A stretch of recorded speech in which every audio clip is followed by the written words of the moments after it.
Bueno, pues vamos a continuar, les decía, con nuestra serie, la cual ya estamos casi culminando y lo más seguro es que acabando esta serie iniciemos una nueva titulada El verdadero cristianismo, donde hablaremos cosas importantes, algunas fuertes, serias, ¿verdad?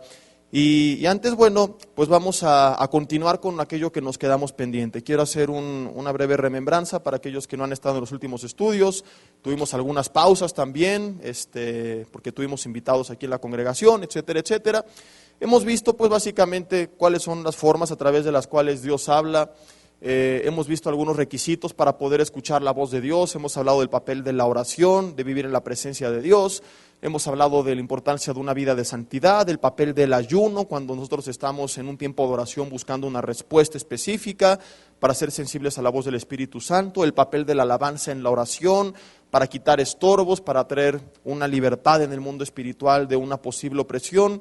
Hemos hablado cosas interesantes, hemos visto las diferentes formas en las que Dios nos habla, y en el último mensaje, lo último que vimos fue que Dios habla, vimos en cuarto lugar, a través de las situaciones. Y vimos algunos ejemplos tomando como base a Elías, cuando Dios le envía en un tiempo donde no había llovido sobre la tierra durante 3 años y medio, o más bien dicho, donde no iba a llover, le envía un arroyo de cuerita que ahí se estableciera y Dios enviaría cuervos que le llevasen comida. Le llevaban pues una especie de pan y carne todas las mañanas y todas las tardes y él tenía acceso al agua fresca del arroyo. Pero el arroyo se seca y Dios le dice, deje el arroyo y ve ahora a Sarepta, y Dios le explica cuál es el plan que iba a llevar a cabo con él en Sarepta. Hablamos acerca de todo esto y básicamente la enseñanza es que el arroyo se le seca no porque Dios no estuviera con él, sino porque Dios quería cambiar su dirección. Y explicábamos que muchas veces el Señor permite en nuestras vidas situaciones adversas que nos llevan a un cambio de dirección para bien, para mejorar, para un plan maravilloso que Él tiene para nosotros, pero nosotros estamos entercados muchas veces en nuestros caminos. Fue con lo que culminamos y hoy continuaremos explicando más a fondo de esto, ¿verdad?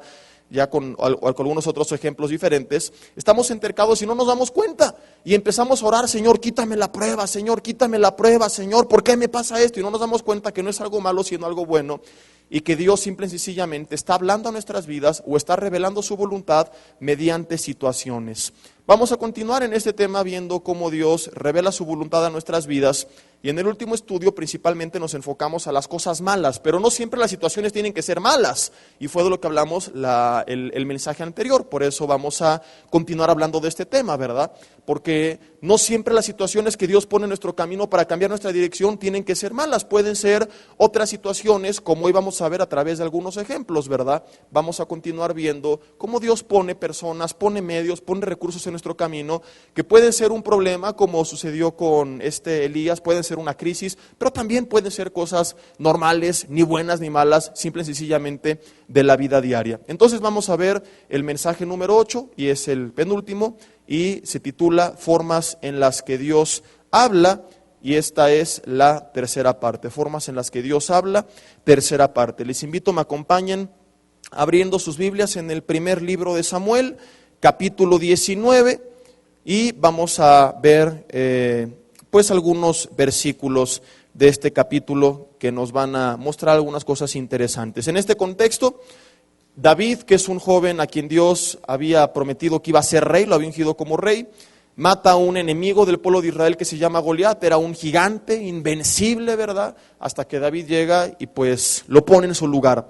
Entonces el rey actual, que era el rey Saúl, le da chamba a David, lo pone como capitán de un grupo de personas dentro del ejército.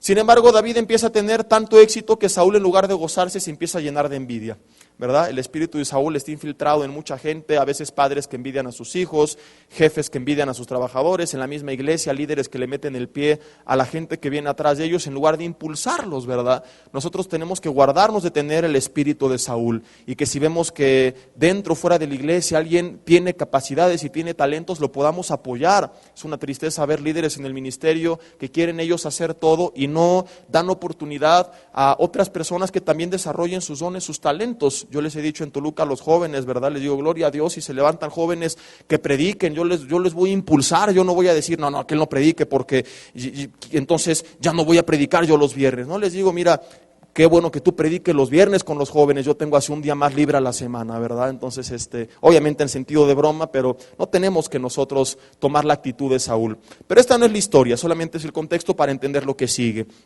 Dice la Biblia en el capítulo 19, versículo 1, que habló Saúl a Jonatán su hijo, que a la vez era el mejor amigo de David, y a todos sus siervos para que matasen a David. O sea, Saúl dijo, ya tengo la solución, vamos a matar a David.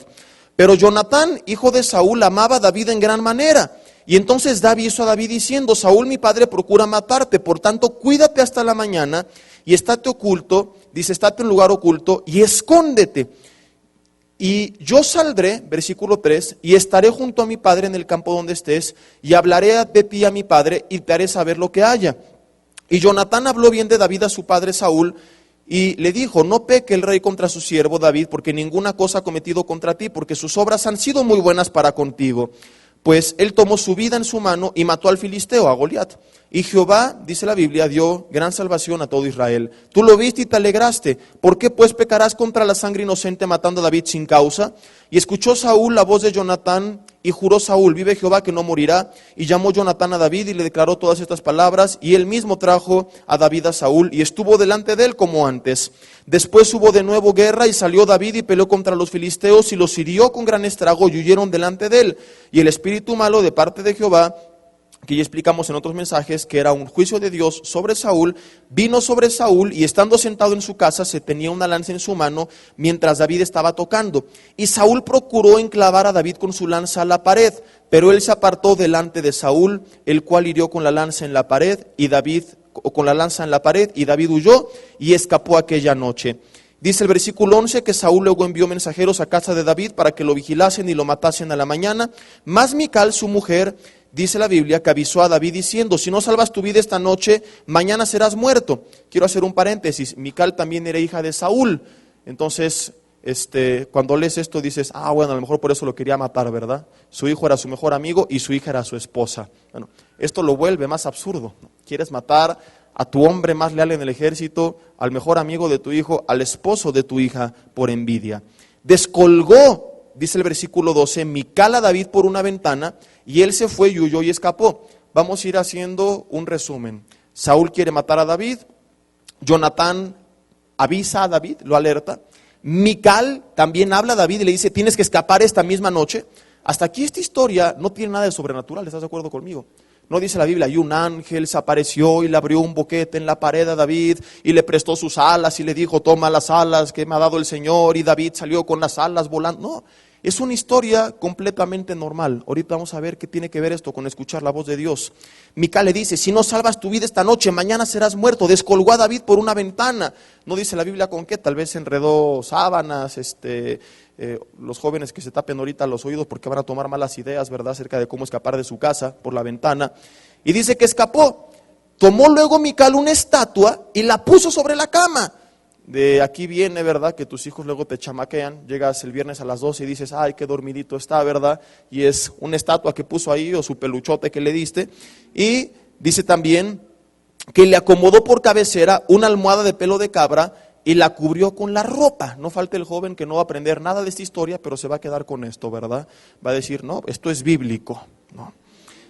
Versículo 14, y cuando Saúl envió mensajeros para prender a David, ella respondió, está enfermo.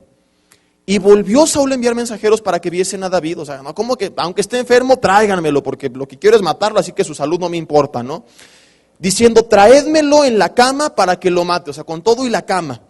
Versículo 16, y cuando los mensajeros entraron, he aquí la estatua estaba en la cama y una almohada de pelo de cabra a su cabecera. Entonces Saúl dijo a Mical, ¿por qué me has engañado así y has dejado escapar a mi enemigo? Y Mical respondió a Saúl, porque él me dijo, déjame ir, si no yo te mataré. Lo cual no era cierto, lo hace para proteger su propia vida, porque su padre estaba tan locuaz que le iba a matar también a ella. Dice el 18, que huyó pues David y escapó y vino a Samuel, que era el profeta, en Ramá, y le dijo todo lo que Saúl había hecho con él, y él y Samuel se fueron y moraron en Nayot. De aquí en adelante Saúl nunca más vuelve a habitar en el palacio del rey Saúl. Se encuentra con él en algunas ocasiones, Saúl le dice que no lo va a matar, etcétera, etcétera. La realidad es que siempre Saúl lo quiso matar y esta es la vez que estuvo más cerca de hacerlo. De aquí en adelante pasan algunos años, aproximadamente unos 10, 13 años, en los cuales David huye de Saúl, va a la cueva de Adulam, como nosotros conocemos, se forma un ejército, está como forastero, como nómada por diferentes regiones, hasta que Saúl muere, y David, entonces llamado por Dios, va a reinar sobre Israel. Todo esto es posible gracias a que en un momento crucial en la vida de David, él pudo escapar de las garras del rey Saúl. Y tenemos en esta historia a David escapando. Vamos a empezar a explicar qué tiene que ver con el tema. Fíjate qué interesante historia, y así podríamos citar otros ejemplos en la Biblia. De hecho, veremos otros más adelante. Jonatán lo está encubriendo y Mical lo ayuda a salir con 3 elementos. 1, algunas sábanas o algo que amarró para que él bajara por la ventana. 2, una estatua que no sé de dónde la sacó, pero ahí la tenía y la puso en la cama. Y 3, una almohada de pelo de cabra que simula el cabello de David. O sea que pues su cabello después se le deterioró un poco, ¿verdad? Porque al principio dice que era rubio, hermoso de ojos y de buen parecer, y después lo terminan confundiendo con unos pelos de una cabra. Muchos hombres voltean a ver a su esposa como que, yo también me confundiría, ¿no? Pero no sean gachos. Ahora yo quiero hacerte algunas preguntas. ¿David era un hombre de Dios? La Biblia dice en Hechos que era un hombre conforme al corazón de Dios. En Hebreos, perdón. ¿David confiaba en Dios? ¿Dios guardaba a David? Entonces, ¿por qué huyó? ¿No que confiaba en Dios? ¿Por qué sale corriendo? Mucho ojo. Qué interesante lección, porque el cristiano a veces cae en un extremo de fanatismo increíble, ¿verdad? Y se nos olvida que Dios nos dio un razonamiento y un sentido común. Y queremos que Dios nos hable y que Dios nos ayude siempre de una forma sobrenatural. Y no nos damos cuenta de muchas cosas que parecen terrenales porque vienen de parte de Dios. Del mismo Dios que dio leyes sanitarias desde el Antiguo Testamento, del mismo Dios que le recomienda a través de Pablo a Timoteo utilizar remedios medicinales para una enfermedad, como lo veremos más adelante, del mismo Dios que nos dio nuestros 5 sentidos, que nos dio un razonamiento, que nos dio un sentido común, que nos dio un cerebro que funciona y que no nos los dio como un souvenir, sino para ser utilizado. Dios salva a David, pero no de la forma en que muchos creyentes que exageran o fanatizan las formas en las que creen que Dios les habla, creían que lo iba a hacer. No de la forma en que tal vez tú esperabas que lo hiciera cuando leíste la historia por primera vez. Es decir, no lo salvó de manera milagrosa. A lo mejor tú esperabas que esto ocurriera y entonces envió una plaga sobre Saúl. Lo llegó a hacer, pero en este caso no. No estoy diciendo que Dios no obra sobrenaturalmente. Estoy diciendo que no siempre lo hace, como lo vamos a ver, demostrar y explicar durante este mensaje. Dios nos salva a David a través de un milagro. No dice la Biblia, y Saúl aventaba las lanzas y David las esquivaba porque le dio el don de Matrix para hacerse para atrás y fue corriendo y se echó una marometa como los X-Men y brincó porque el Señor lo fortalecía. No. En ocasiones Dios daba una fuerza sobrenatural como a Sansón, pero aquí simplemente salva a David dándole gracia con Jonatán, con Mical, la hija y el hijo del rey, que eran su mejor amigo y su esposa, poniendo en su camino las sábanas, porque sin sábanas para descolgarse, pues avienta y a lo mejor se da en la cabeza, poniendo en su camino una estatua y una almohada con pelo de cabra para que él pudiera huir siendo encubierto. ¿De dónde salen estos 3 elementos? Aquello con lo cual David es descolgado, ¿de dónde sale esa estatua? ¿De dónde sale ese pelo de cabra? La enseñanza que esto nos deja es que la respuesta de Dios, queridos amigos, queridos hermanos, la ayuda de Dios siempre va a venir cuando caminamos de su mano y confiamos en Él y cumplimos con todas las cosas que hemos hablado, una vida en comunión con Dios, de su mano, etcétera, etcétera. Pero a veces ni cuenta nos damos porque no viene como nosotros esperábamos, porque esperamos que Dios haga algo sobrenatural y no nos hemos dado cuenta que a lo mejor aquellos elementos simples, terrenales, humanos, de la vida diaria, la estatua, la almohada, la ventana, el hijo del rey, la hija del rey, las sábanas, en este caso, que son cosas normales de la vida diaria, son muchas veces la respuesta de Dios. Y el punto de esto es que tenemos que aprender a reconocer aquellas personas como Mical y como Jonatán, aquellos elementos como la almohada, la estatua, la ventana. Ahorita lo explicaré con ejemplos más prácticos para nosotros, ¿verdad? Porque no se trata de que saliendo de aquí vayas a Plaza Santa Fe a buscar una almohada de pelo de cabra por si algún día te sirve para algo. No, mi amor, no la encontré, a ver, déjate corto el cabello y cosemos una almohada y ya con eso es lo más similar. No, Señor, aquellos elementos, aquellas situaciones que parecen humanas, muchas veces provienen de Dios. La respuesta de Dios la voz de Dios a nuestras vidas para guiarnos, para salvarnos. La ayuda de Dios no consiste siempre en esperar que Él haga las cosas tal como tú esperabas, porque Dios a veces hace las cosas de manera sobrenatural. Claro que sí, creemos en los milagros, creemos que Él puede actuar sobrenaturalmente y creemos que Él pudo abrir un boquete en el palacio de Saúl para que David saliera, ¿verdad? Pero a veces, simple y sencillamente, Él pone en tu camino, como hizo con este joven, las personas, los medios y los recursos para mostrarte cuál es el camino por el cual tú tienes que andar. ¿Y qué es lo que tenemos que aprender a hacer? A reconocer estas situaciones. Hay una historia que seguramente has escuchado, la historia de un náufrago que un día se queda varado en alta mar y empieza a orar a Dios. Él era un hombre de gran fe. Este hombre se congregaba en Vida Nueva para el Mundo Santa Fe hace algunos años. Y él se va a la playa, ¿verdad? Y de repente pues toma un tour en un barco, una ola voltea la nave, todos se hunden. Y este hombre en medio de la tormenta y de las olas empieza a clamar a Dios: Señor, ayúdame, Señor. Tu palabra dice que el que habita al abrigo del Altísimo morará bajo la sombra del Omnipotente, y no temeré porque tú estarás conmigo. Y empieza a leer y recordar todos los salmos y versículos que se sabe de memoria, ¿verdad? Y tú protegerás a tu hijo y le darás la mano y echarás la suegra de su casa. Eso no está en la Biblia, ¿no? Pero bueno. Y empieza a clamar. Y entonces pasa una persona en un wave runner, ¿no? Una moto de agua. La ayudo. Y no, Dios va a salvarme. Bueno, está bien, ¿no? Y se va.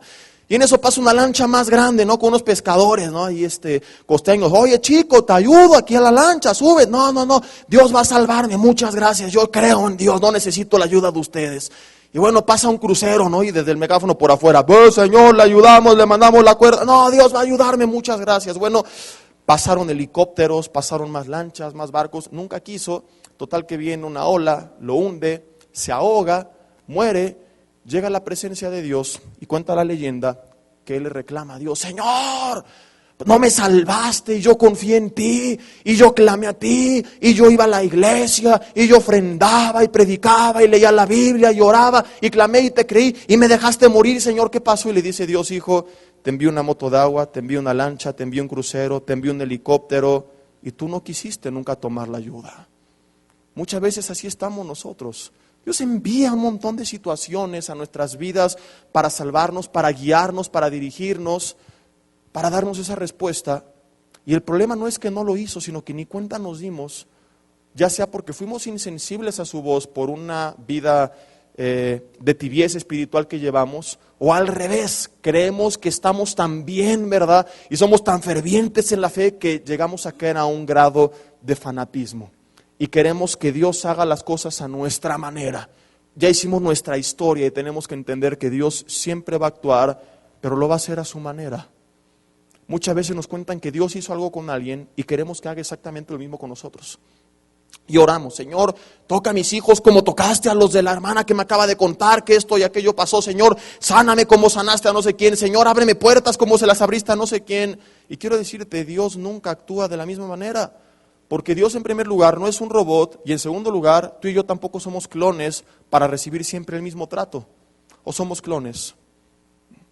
No hay un ser humano que sea igual en toda la faz del planeta Tierra. Aún los gemelos llegan a tener pequeñas diferencias que los distinguen. Dios nos ha hecho a todos únicos. Voltea con alguien al lado y dile: tú no eres pirata, ¿no? Aunque compres películas piratas. Dicen por ahí, tenemos un papá pirata, ¿verdad? Somos originales, somos únicos. Dios siempre actúa diferente, pero escúchame, siempre actúa. Que ese es el punto, es lo que nos debe de interesar. Por ejemplo, Noé: voy a mandar un juicio sobre el planeta por su pecado. Te voy a salvar a ti y a tu familia. Pero tienes que construir un arca donde yo voy a preservar tu vida y la de al menos una pareja de cada especie. Acto siguiente, tienes a Noé con su familia construyendo un arca durante aproximadamente 100 años. Un Titanic impresionante, ¿verdad? Esto es un paréntesis, con las proporciones que hoy los ingenieros navales recomiendan que una nave tenga para poder estar en alta mar. Muchos dicen: está la historia de Gilgamesh y otras que antes hablaban de un diluvio. Sí, pero hablan de arcas con la proporción de un edificio, en forma de cubo y todo. Son historias míticas por y muchas razones. La Biblia siempre habla cosas coherentes. Entonces, Noé construye esta arca, pero nunca en la vida había llovido sobre la tierra. Entonces, él obedece por fe nada más, la gente se burlaba de él. A fin de cuentas, Dios cumple con su palabra, Noé y su casa son salvados. Pasan los años, este hombre muere, llega a la presencia de Dios. Nuevamente, un grupo de personas se rebelan en contra de Dios, pero en lugar de inundarlas y mandarle a sus hijos construir un arca, decide mandar del fuego una lluvia de fuego y azufre sobre Sodoma y Gomorra. ¿Tú te imaginas al pobre Noé si él estuvo viendo aquella escena? O si lo hubiera estado viendo, Señor, podías hacer esto y me mandaste construir un arca durante 100 años de mi vida. ¿No? Un juicio de parte del mismo Dios, llevado a cabo de dos formas completamente distintas. Llega el pueblo de Israel a la tierra de Canaán. Su primer objetivo es Jericó. Y Dios les dice, no van a pelear contra ellos, le van a dar vueltas. Primero 6 días, una vuelta. Último día, 7 vueltas. Y durante 7 días no hicieron nada más que dar vueltas. Ahora sí que cantaban aquí que pavón, ¿no? Y de dar vueltas, no puedo parar. Porque no podían parar, no dejaban de dar vueltas. Nada más ahí andaban girando y girando y girando y girando. Y con otras ciudades los pone a pelear. A lo mejor Josué dijo, qué buena onda, ¿verdad? Pues ya aquí está la estrategia. A ver, siguiente ciudad, la de Ai, ya saben la estrategia, ¿no? Los sacerdotes con las trompetas y a la víbora, de la mar, todos a dar vueltas y va a caer. Y Dios les dice, no, con ellos fue así, pero ahora quiero que peleen y esta es la estrategia. Jesús cruza el mar en una barca con sus discípulos, predica la palabra, alimenta a la multitud, pero decide regresar caminando sobre el agua. Dice, quiero dar un paseo sobre las aguas. Dios quiere sanar a Naamán en el Antiguo Testamento. Eliseo le dice, tienes que sumergirte 7 veces en el río Jordán. A otros simple y sencillamente lo sanó con su palabra. Juan capítulo 9, versículo 6, dice que se presenta a él un hombre ciego y no lo mandó ni sumergirse, ni le dijo, cree y sé sano, sino que escupe en el lodo, agarra el lodo, se lo embarra en los ojos y el hombre es sanado. Qué curioso que fue al ciego, ¿verdad? Porque yo creo que si hubiera sido otro que hubiera visto lo que Jesús estaba haciendo, no se hubiera dejado. Pero como no tenía idea, ni supo que le estaban embarrando, y dijo, ha de ser como pastel de chocolate, y por eso el hombre se dejó, ¿no? Pero imagínate que tú pasas con nosotros, a veces como hermanos se acercan a que oremos, ¿no? Oye, hermano, estoy enfermo, y fíjese que el mismo ejemplo, ¿no? Supongamos, tengo un problema en los ojos. Ok, espéreme tantito, hermano, a ver. Aquí una maceta, ¿no? A ver, ¿dónde está la pala? ¿Listo? Usted diría, ay, qué espiritual. No, ¿verdad? Dirá, esta iglesia, tan marihuanos, yo me voy a otro, porque aquí están locos. Sin embargo, vemos que así Jesús sanó a un enfermo, ¿no? Y tiene una enseñanza, todo esto, un trasfondo, ¿verdad? Que no es el tema, pero estoy hablando de la variedad, ¿no? De lo que llamamos la multiforme gracia de Dios, de las diferentes formas en que Él opera.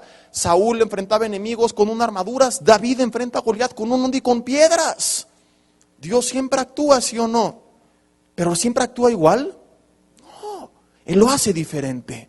Y el problema por el cual no nos damos cuenta es porque estamos entercados y decimos, es que Dios no me habla, es que Dios no me quiere a mí, Dios no se revela a mí, porque aquí el hermano dijo que Dios le habló y le dijo y esto y el otro, y a lo mejor él ha aprendido a distinguir las situaciones a través de las cuales Dios habla o revela su voluntad a su vida, y tú no lo has aprendido a hacer, porque quieres o crees que Dios va a hacer exactamente lo mismo contigo que lo que hizo con los demás. Y Dios no es un robot y tú no eres un clon. Hay una historia que siempre me ha gustado mucho, Juan capítulo 5, incluso una vez hice un mensaje completo de esta historia y solo quiero que veamos un punto. Juan capítulo 5, versículo 1. Cuando yo prediqué esta historia fue el mensaje de qué te impide experimentar su poder, que llegué a compartir aquí en Santa Fe ya hace algunos años, cuando todavía no estábamos la mayoría de los domingos, casi todos como ahora, sino que veníamos cada mes y medio más o menos. Juan capítulo 5, versículo 1, dice así. Vamos a poner mucha atención y vamos a ver algo interesante a partir de esta historia. Juan 5, versículo 1 dice, después de estas cosas había una fiesta de los judíos y subía Jesús a Jerusalén. Y hay en Jerusalén, cerca de la puerta de las ovejas, un estanque llamado en hebreo Betesda, el cual tiene 5 pórticos. Betesda significa casa de misericordia. En estos yacía una multitud de enfermos, ciegos, cojos y paralíticos.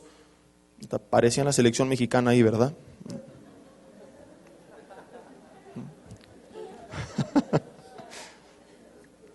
Ahora sí me pasé de listo.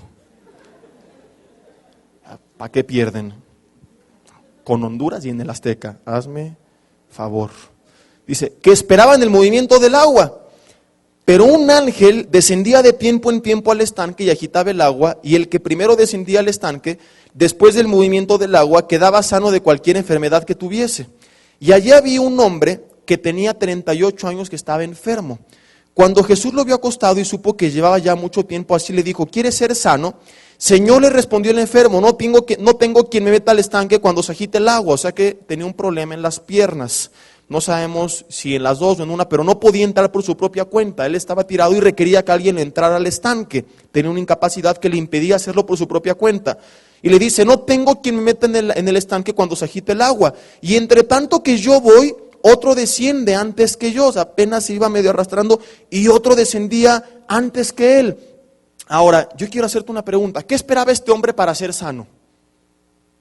Que alguien lo tomara en los brazos y lo echara al agua. Que alguien lo ayudara a entrar, porque es la respuesta que él le da a Jesús. Cuando le pregunta, ¿quieres ser sano? Señor, no tengo quien me meta en el estanque. O sea, en su mente él tenía lo siguiente.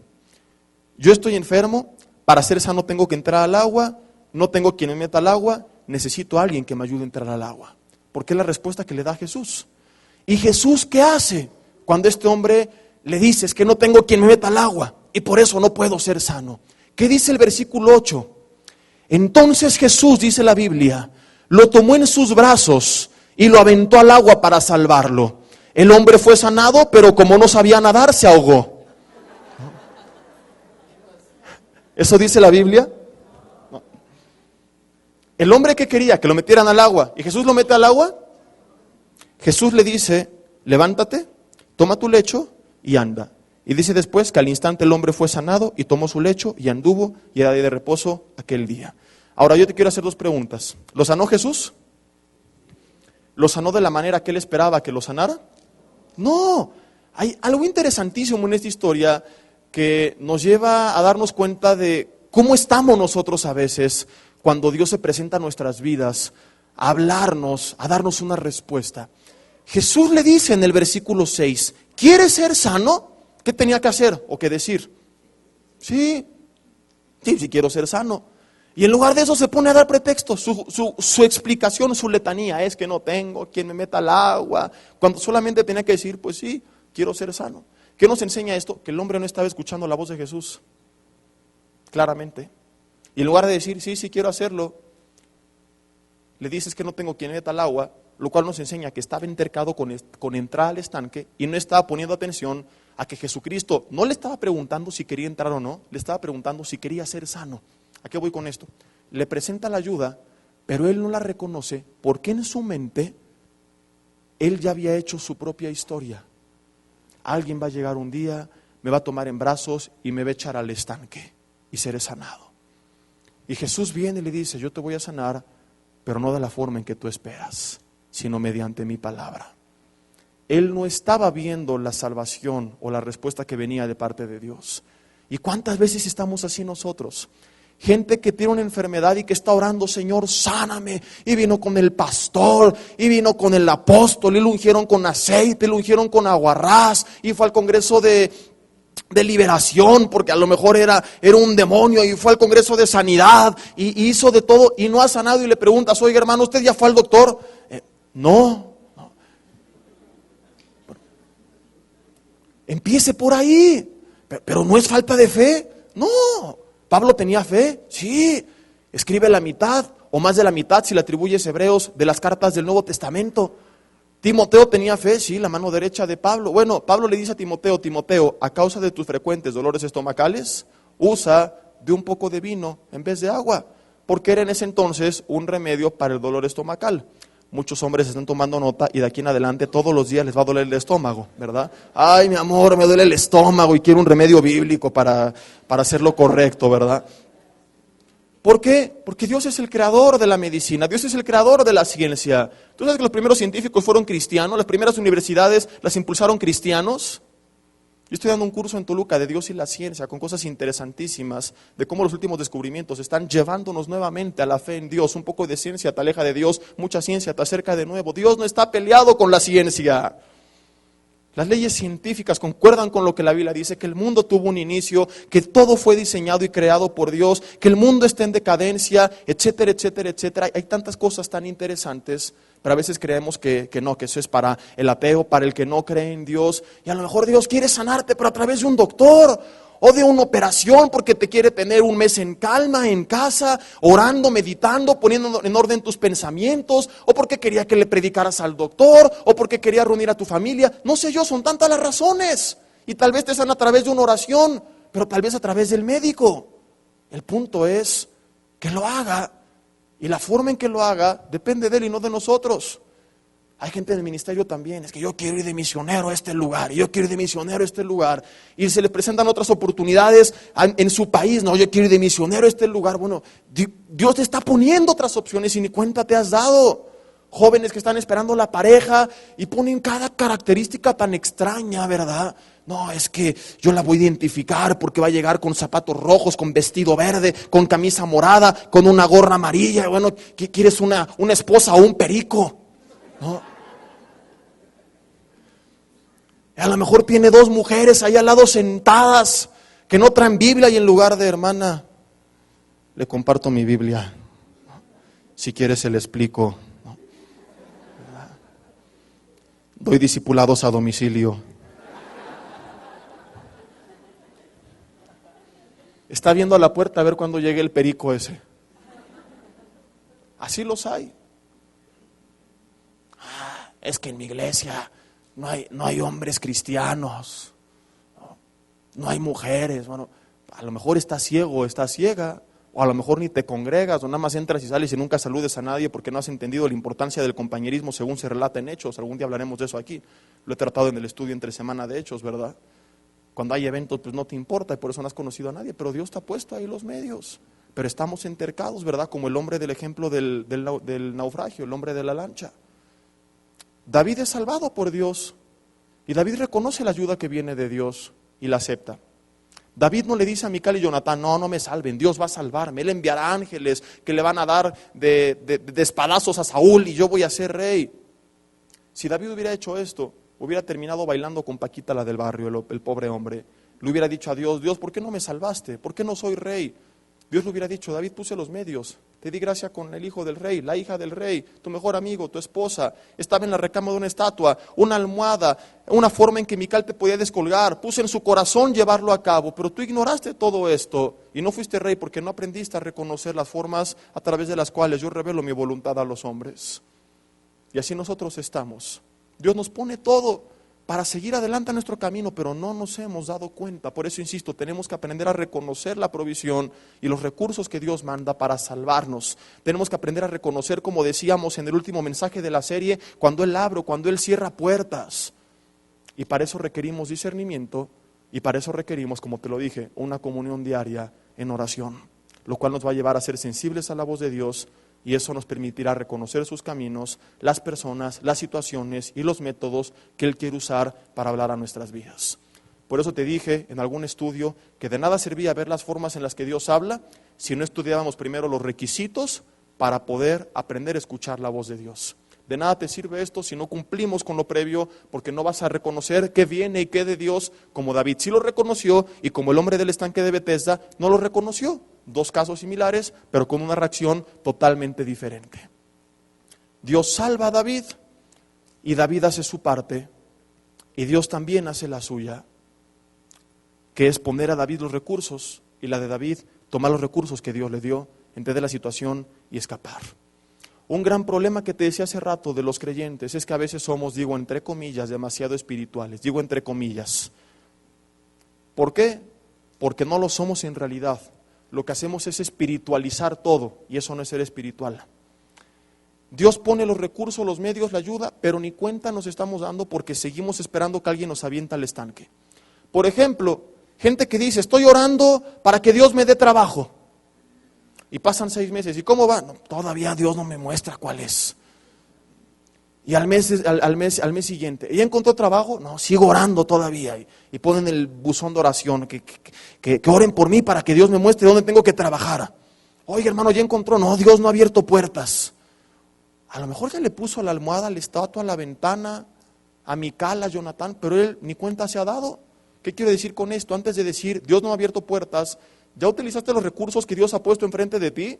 ¿Ya te metiste a internet a meter currículums? ¿Ya fuiste a las empresas a dejar currículums? ¿Ya le marcaste a los conocidos que tienes, que sabes que te pueden recomendar? Pero eso no es confiar en el hombre, no. Eso significa solamente confiar en Dios, que te ha puesto gente a tu lado que te puede ser de bendición y no es malo. Imagínate a David, yo no confío en Dios. Digo, yo confío en Dios, perdón. No en Mical y en Jonatán, no los necesito, Dios me va a salvar. David es salvado por la ayuda que le dan estos dos hombres, pero que Dios puso en su camino. Malo ser barbero con el hombre, corromperte para quedar bien con él, malo ser corrupto para obtener su favor, malo creer que de él viene la salvación, pero si Dios ha puesto amistades, o tienes un familiar, o un hermano en la iglesia, o alguien de tu extrabajo que conociste en algún empleo, que sabes que te puede ayudar, ¿verdad? O que puede ser de bendición. No es malo que tú le marques y le digas, estoy buscando, ahí te paso mi currículum por cualquier cosa. ¿O qué es lo que quieres? Que descienda un ángel y tome tu currículum y que llegue con el jefe de la empresa donde vas a entrar y le diga, a este tienes que contratar, dice el Señor. Le va a dar un infarto al pobre jefe y te vas a quedar sin chamba tú y todos sus empleados. Y ahí están los recursos, pero no los utilizan. Están como el náufrago. Ahora, el tiempo que has estado sin trabajo, ¿qué has hecho? A lo mejor Dios lo permitió por algo, para que durante ese tiempo algo en tu vida cambiara para bien. ¿Has dedicado ese tiempo libre a cosas productivas? ¿A capacitarte? Es que llevo un año sin trabajo. ¿Y qué has hecho? Ver puras series de televisión. ¿Y vas a buscar chamba de director de cine o qué? Capacítate, toma diplomados, estudia, busca a Dios, lee la Biblia, ora, discipúlate, restaura tu relación con tu familia, haz comida y véndela. No sé yo qué tanto pide a Dios en oración, pero haz algo. Mira, hay gente que se quedó sin trabajo un tiempo, se pusieron a hacer cosas y con eso les fue mejor. Y ya se dedican a eso, o gente que restauró su relación con su familia en ese tiempo, o que en ese tiempo se capacitaron y son mejores.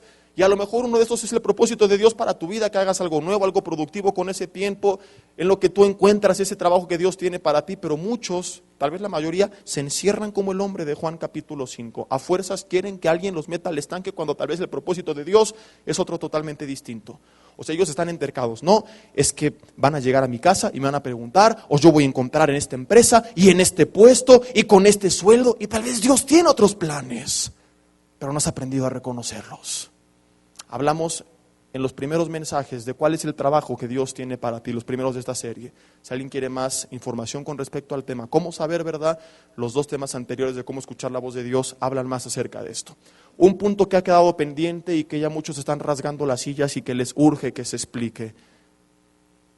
¿Cómo saber cuál es la persona que Dios tiene para mi vida? ¿Cuántos hombres solteros y mujeres solteras hay en esta reunión? Si quieren levantar su mano. Atrás algunos luego así la levantaron, ¿verdad? No pasa nada, levántenla. Y yo les he dicho, cuando yo haga esta pregunta no volteen al frente, volteen alrededor como que no quiere la cosa, ¿verdad? Los hombres arremáñense la camisa y mientras la levantan enseñen el conejo, así ¿Cuántos solteros y solteras hay? Levanten la mano. Que están esperando, digo solteros y solteras que no están casados, que no están casadas, que están buscando esa persona que Dios tiene para ustedes. Ok, bueno, hay algunas personas, ¿verdad? Unos ungidos de Dios y otros urgidos también, que son cosas distintas. El ungido y el urgido son dos tipos de personas diferentes. Y esta es una pregunta muy común que siempre nos hacemos. Ahora, si tú ya te casaste, esto no es para ti y bien o mal ya te amolaste, ¿verdad? Nada de que, oye mi amor, me di cuenta que no seguí el método bíblico, así que qué tal que nos divorciamos y si es de Dios, pues nos volvemos a reencontrar mediante este método y si no, ahí nos vemos. No, Señor, no, dice primera de Pancho 10:12, ya se casó, ya se amoló. Entonces, para ti no hay vuelta atrás y te voy a pedir un poco de paciencia. A lo mejor este punto para ti no es importante, ¿verdad? Pero yo tengo que cubrir todas las áreas. Hablamos una serie de la familia según Dios, donde una gran parte hablamos a los padres, hablamos a los matrimonios, y a lo mejor los solteros decían, yo ni estoy casado, ni tengo hijos, y se echaron 4 o 5 mensajes que de nada al presente les sirvieron. Cambio de micrófono.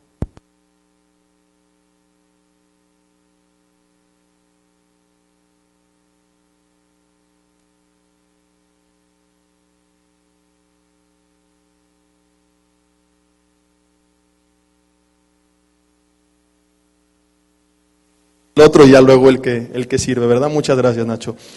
Entonces, tenemos que cubrir todas las áreas, ¿no? Les decía que hubo jóvenes que se echaron 4 o 5 mensajes que al día de hoy no les sirven hasta que ellos se casen y tengan hijos y que algún día les van a servir, pero aquí estuvieron. Entonces, de igual forma, este punto para los que ya están casados a lo mejor no les va a servir, pero como una congregación familiar tenemos que abarcar todos los puntos. ¿Cómo es la persona? ¿Cómo encontrar más bien a la persona que Dios tiene para mí?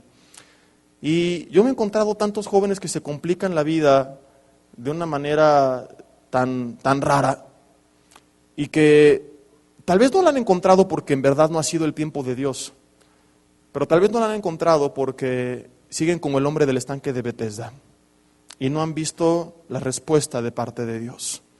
Porque están haciendo oraciones raras como la que hace rato te dije, que no son broma. Jóvenes me han dicho que están orando así. Señor, si es para mí, que venga vestida así. Ya nada más le falta decir, y bueno, aparte del el disfraz de perico que va a traer, Señor, que traiga una Biblia bajo el brazo, pero que sea NBI o Reina Valera 1960 para saber si es tu voluntad. Y empiezan a pedir cada cosa, ¿verdad? Tan extraña, a veces por culpa de un ministro, porque así se los profetizó. Y dices, bueno, ¿dónde está en la Biblia esto? Y pasan 70 años y siguen esperando la confirmación. Nada más que ahora proclaman Juan 6:37 a los 4 vientos, todo el que a mí viene yo no le echo fuera, ¿no? Y ahí andan, Señor, si es para mí, ahora que venga con bastón rojo, silla de ruedas morada, Señor, en lugar de la NBI, con la credencial del INSEN, Padre, para saber ¿no? Y no se han dado cuenta que no tienen que complicarse tanto la vida, que Dios les puso la ventana, la estatua, la almohada, pero no se han dado cuenta. O sea, escúchame, y vas a ver qué simple es esto, y ahorita te voy a dar un pasaje bíblico para que después tú leas en casa. Con que los dos sean creyentes, porque la Biblia dice, no te unas en yugo desigual, en primer lugar. Haya cierta atracción, ¿verdad? Aunque sea la nariz, pero que algo te guste, ¿no? Así que, ¿y cómo está tu novio, mi amor? Ay, tiene una nariz bien bonita, mamá, ¿verdad? ¿No? Hay una historia que contaba el pastor Martín de una pareja de jóvenes que se iba a casar y bueno, pues el hombre era modelo y aparte vivía en santidad y estaba en staff y hacía pesas y cuando él cargaba bocinas se ponía una en la derecha y otra en la izquierda y caminaba así y predicaba y le iba bien en su trabajo y bueno, casi la cara de David, el cuerpo de Sansón, la cartera de Salomón, ¿no? El hombre Y había una mujer, pues que ahí estaba 2, 3, ¿no?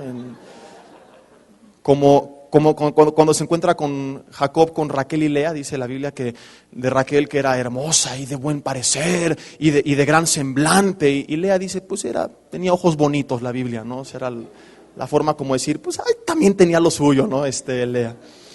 Pero esta mujer, la que te digo, cantaba hermoso. Entonces este joven, ¿verdad? Le encantaba a este hombre cómo cantaba esta mujer y se enamora de ella y se iban a casar y pues sus consejeros les dicen, oigan, pues pues oren y piénsenlo bien. No, es que yo estoy seguro que es el hombre y él decía que es la mujer que Dios tiene para mí y es que su voz, pastor, y me enamora cuando lo oigo cantar, ¿no? Pero conócela más, no todo es la voz, no, la voz y bueno, total que se casa, ¿no? Y ella pues maquillada ahí, simulaban muchas cosas que el maquillaje simula, ¿verdad?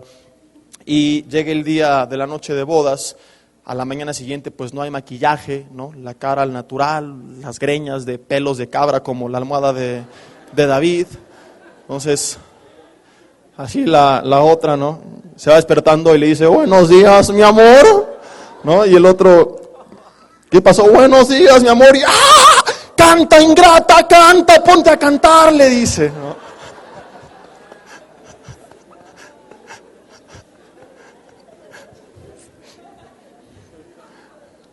Entonces a lo que íbamos, los dos creyentes, algo te tiene que atraer, ¿verdad? Su personalidad, porque no es un martirio el matrimonio, o sea, no es de que Dios te va a poner a sufrir. Y cuando la historia que te voy a mencionar ahorita, ¿verdad? Se me fue el nombre, los jóvenes deben de saber por andar aquí inventando payasadas, ya se me olvidó lo bíblico, ¿verdad? Isaac, cuando a Isaac le traen a su esposa, que era Raquel, estoy en lo correcto, ¿verdad? Ya volví a aterrizar las ideas. La Biblia habla, pues, porque ese pasaje habla de muchas características, que ahorita mencionaremos algunas, de una atracción que había en ellos, ¿no? La Biblia le describe a ella como hermosa, etcétera, etcétera, etcétera, al menos para él lo era, y cuando ella llega lo ve caminar a él y dice, ese es mi Señor, sí, le dice el siervo que iba, ese es, ¿no? Entonces tiene que haber, pues, cierta atracción, tienen que llevarse bien, tienen que amar a Dios, tener una visión similar.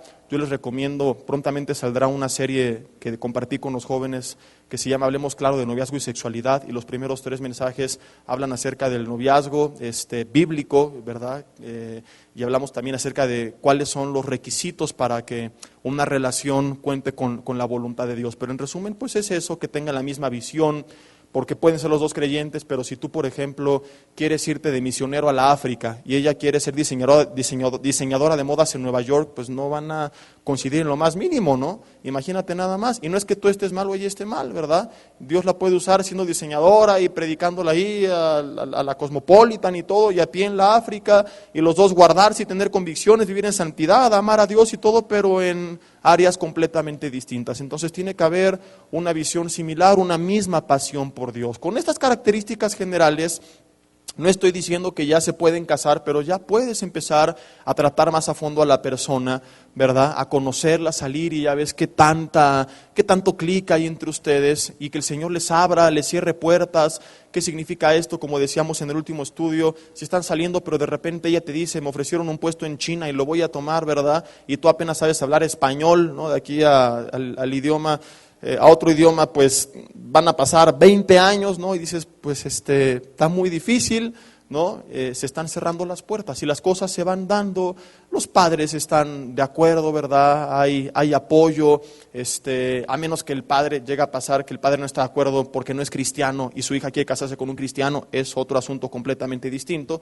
Primero estamos sujetos a la obediencia a Dios y luego a las autoridades terrenales, y cuando la terrenal te manda ir en contra de lo que Dios dice, entonces ya es otra cuestión, ¿verdad? Pero si hay estas características generales, entonces ya pueden empezarse a conocer, a tratar, y no tienes que complicarte la vida. Si tú no usas, ¿verdad?, aquella estatua y sales por la ventana, o sea, si no haces nada, ¿no? Ya están saliendo, se caen bien, son creyentes, aman a Dios, hay clic y sigues esperando alguna confirmación rara.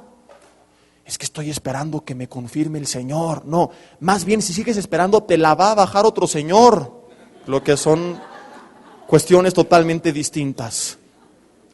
Ya se cumplieron con esas características, bombardeala de cartas, de mensajes, mariachi, todo lo que se te ocurra, ¿verdad? Y empieza a conquistarla, empieza a conocerla. No te va a caer del cielo como muchos creen. Yo no sé quién inventó eso y quién le dijo a los predicadores que era bíblico y que creen que se oye bien. Tú no te preocupes, tú no hagas nada, solo ora al Señor y Dios te va a mandar tu pareja del cielo. Hazme el triste favor, te la va a mandar del cielo. O sea, vas a ir caminando por la calle y de repente en paracaídas, ahí con la Biblia bajo el brazo, mi amor, ya llegué.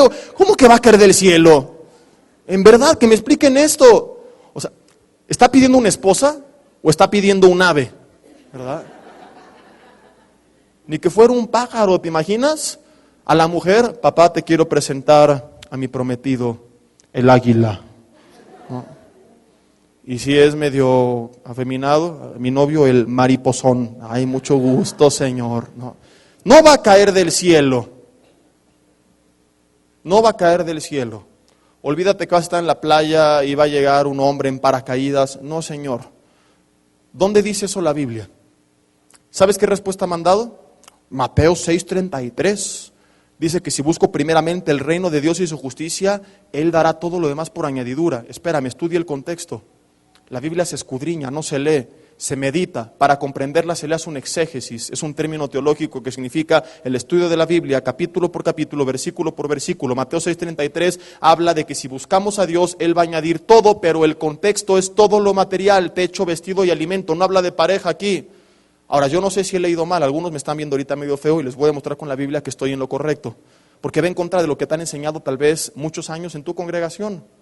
No, tú no hagas nada, va a llegar solito a tu silla y ahí están los pobres jóvenes en la silla esperando a que se siente y entra una mujer, ¿verdad?, que cumple con estas características y está volteando, ay Señor, que se acerque, que se acerque, que se acerque, y se sienta aquí y el otro, en lugar de buenos días, ¿cómo te llamas?, se queda así paralizado como si tuviera al lado al anticristo, ¿no? Así.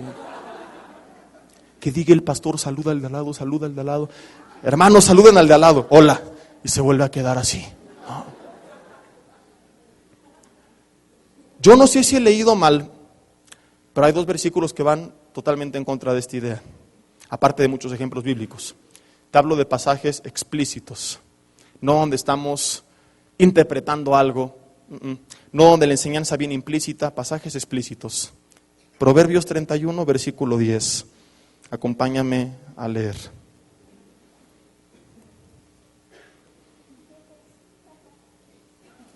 Proverbios 31,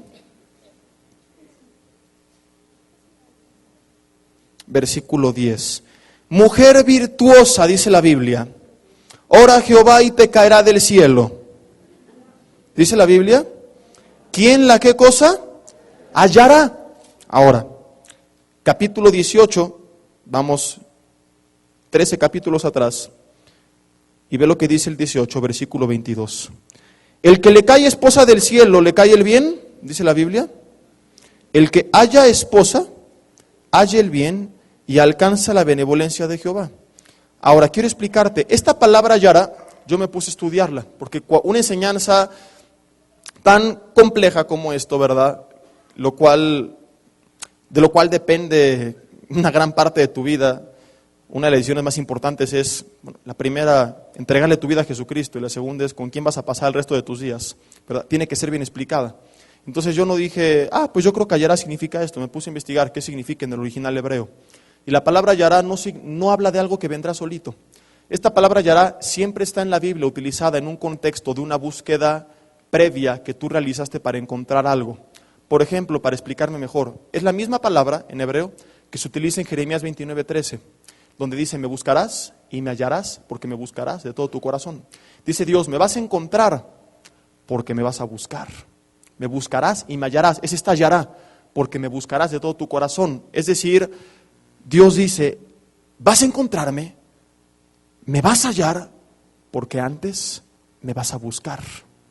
Hallar más bien dicho, nos habla previamente de una búsqueda. Y así hay muchos versículos donde la palabra hallará viene como resultado, apréndete esto, de una búsqueda previa. Lo que esto nos deja es que tu mujer virtuosa, hombre, no va a caer del cielo, la tienes que encontrar. Y una vez que la encuentres, la tienes que conquistar. ¿Cuántas mujeres dicen amén? Esto es de Dios. ¿Ninguna? ¿No quieren ser conquistadas? ¿Quieren un patán? Es que anda conmigo, órale, di que sí. ¿No? Luego por eso son tan patanes. Porque tú tienes que acostumbrarlos a ser diferentes. Digan conmigo las mujeres. Hombres, dice la Biblia, que tienen que ponerse las pilas. No falta el hombre que diga, ¿y cuáles pilas? Energizer o Duracell. Quiero aclarar antes de concluir, no significa que tienes que andarle ladrándole a todas las chavas de la congregación, ¿no? Y salir con todas al mismo tiempo y lastimar y mandar mensaje a 10,000 mujeres. Esto no es de Dios. Y es una tristeza que pase entre hijos de Dios cuando la Biblia se nos manda a que tú la trates como a tus hermanas en la fe, ¿verdad? Como hermanas en Cristo. Es una tristeza que eso lo hagan hombres creyentes y a veces ministros del Evangelio. Son una vergüenza. Que anden lastimando jovencitas solteras. A veces hasta ministros casados, pero esa es otra historia. Significa que tienes que darte la oportunidad, sí, de conocer, ¿verdad?, a jóvenes, hombres y mujeres de la congregación. Obviamente, si eres hombre, estamos hablando de que vas a conocer, hombres, pero como amigos, no como otra cosa. No quiero que malinterpretes esto, ¿no? Y si eres mujer, pues también amigas, pero como pareja, obviamente un hombre. Que vas a tener un compañerismo, que pueden salir a platicar, al cine, a tomar el café, etcétera, etcétera, etcétera. Y esto no es malo. En Hechos la Biblia habla de que la iglesia primitiva se juntaba a veces a estudiar, a orar y a veces a partir el pan en las casas y en el templo, o sea que no todo era en la iglesia, había reuniones en casas también y tenían comunión los unos con los otros. Y a la par de este compañerismo que vas a tener, esta comunión y vas a conocer personas, etcétera, etcétera, vas a estar orando. No orando para que se aparezca porque tú la vas a hallar, dice la Biblia. Tú la vas a encontrar, vas a estar orando para que Dios te muestre cuál es la persona indicada. ¿Sí me explico? No te va a mostrar Dios quién es la persona indicada de manera sobrenatural. No le digas, Señor, pon en la pared una proyección de cuál de estos dos hombres o estas dos mujeres es el que tú tienes para mí. ¿Porque qué? ¿A poco si te sale ahí la imagen de Drácula vas a buscar casarte con Drácula? Obviamente no, ¿verdad? No pidamos al Señor tonterías. Dios te va a mostrar a través de la almohada, el estatua y la ventana. O sea, a través de características terrenales, situaciones normales que ya mencionamos. Génesis 24, te lo dejo de tarea, que tú lo leas en casa, nos habla de que un siervo de Isaac va a buscarle esposa de entre los hijos de su propia casa. O sea, no podían unirse en yugo desigual. Cuando él se encuentra con su futura esposa, que era esta Rebeca, ya me confundí, ¿verdad? Sí estoy en lo correcto. Confundo a Rebeca con Raquel, porque aparte las dos traen historias importantes. Cuando él se encuentra con Rebeca, el siervo se encuentra con Rebeca, Rebeca estaba sacando agua del pozo. ¿Qué representa el agua? La palabra de Dios. Ella estaba simbólicamente en la palabra de Dios. Ella era una joven que conocía de Dios, su familia conocía de Dios. El siervo le pide a Rebeca que le saque agua para él y todos sus camellos. Y yo cuando predico esto, ya a los jóvenes, solamente hablando de este tema, les explico cuánta agua era la que tuvo que sacar, y eran litros y litros y litros y litros, y ella lo hizo, lo cual nos muestra que era una mujer servicial. Tú tienes que buscar una mujer que sea hija de Dios, que esté en la palabra de Dios, que sea mansa y que sea humilde, que sea servicial.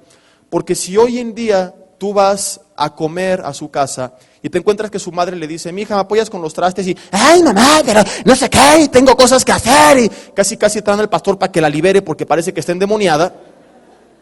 Cuando tú te cases con ella y le digas, mi amor, ahorita estamos apretados y ahorrando, no puedo comprar este vestido, te va a hacer lo mismo. ¡Ey, pero no sé qué, no sé qué! Entonces, desde ahorita fíjate cómo reacciona.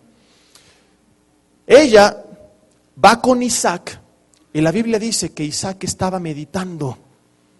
El hombre no andaba buscando en internet, ¿verdad? Novia o algo por el estilo, porque muchos van a ese otro extremo de andar todo el día a ver ahí, no andaba saliendo al mismo tiempo con 2, 3 jovencitas lastimando sus corazones. El hombre estaba en la palabra de Dios meditando. Cuando Isaac envía a su siervo a buscar a su esposa, la Biblia dice que este siervo llevó presentes. O sea que Isaac tenía algo que ofrecer. Queridos jóvenes, si tú apenas estás estudiando y de aquí a que tú puedas trabajar y tener algo que ofrecer, falta mucho tiempo y tienes un noviazgo ahorita, van a pasar 2 cosas. Van a terminar lastimándose o cayendo en fornicación.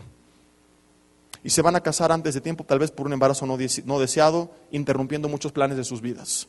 Tú tienes que casarte cuando estés ya a un tiempo corto, mediano plazo, ¿verdad? Yo les aconsejo ya que estés por terminar tu carrera o ya que estés trabajando, ya puedes entonces empezar a conocer y darte esta oportunidad. Si no, olvídalo. Yo no entiendo noviazgos y cómo padres cristianos dejan a sus hijos tener novio a los 15 años, 14 años, 16 años de edad, ¿verdad? Cuando lo único que están haciendo es exponerlos a que sean lastimados, a que caigan en la tentación de tener relaciones sexuales y meterse en muchos problemas muy serios. Yo no entiendo a parejitas que tú escuchas y pues, ahí nos vemos en la plaza a las 6 y se ven ahí a las 6 y bueno, pues ahí nos vemos, ¿verdad? Y no tiene ni para invitarle un helado a la novia y nada más la quiere para estarla manoseando. Entonces, tú cumples con estas características básicas, eres una persona madura, seria en Cristo, estás preparándote para ofrecer algo en la vida o ya tienes algo que ofrecer, ¿verdad? Conoces del Señor, la otra persona también, y se cumple con todo lo demás, entonces ya pueden conocerse y a la par van a estar orando.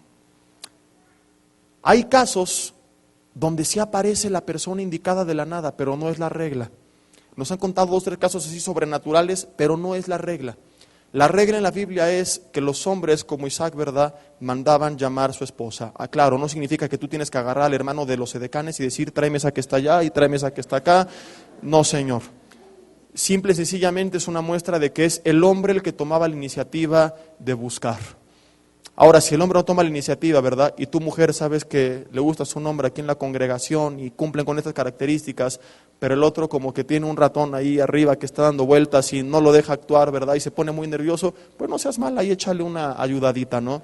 Mándale decir con una amiga que le contaste que sí te gusta, o algo por el estilo, así muy sutilmente, y no es pecado, no es del diablo, no pasa nada. Vamos a terminar con este último ejemplo y hablaremos en el siguiente estudio acerca de las formas pendientes a través de las cuales Dios nos habla, meditando principalmente en cómo Dios nos habla hoy, y culminaremos con esto a través de su Espíritu Santo. ¿Qué significa cuando decimos Dios me habló? ¿Cómo es que Dios nos habla a través del Espíritu Santo y cómo identificar que viene de parte del Espíritu Santo? Veremos esto con otros ejemplos y otras preguntas que tenemos pendientes para la vida diaria, y vamos a terminar este tiempo con una oración. Cierra en tu lugar ahí tus ojos y dile: Dios, te doy gracias en esta